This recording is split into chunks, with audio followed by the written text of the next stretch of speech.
Hi mga mamshi, gusto ko pong maging maganda sa aking video, sa aking cover po within 5 minutes. So ganito lang, ito lang po ang gagamitin ko ay shadow at eyebrow.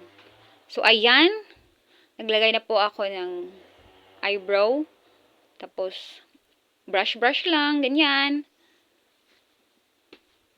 Alam niyo mga mamshi, kahit kulang po ang gamit natin pang makeup, pwede po tayong magpaganda, mag-makeup.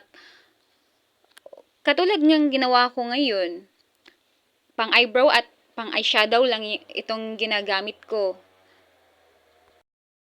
So ayan, para-paraan lang po talaga yan. Pero ang mahalaga po talaga sa akin ay ang kilay at saka lips. Kasi maputla po ako. Pero gusto ko din pong maiba ang shape ng aking mata. So nilagyan ko na lang din yan. Pang eyebrow lang yung ginamit ko mga madi, mga mamshi. Ginamit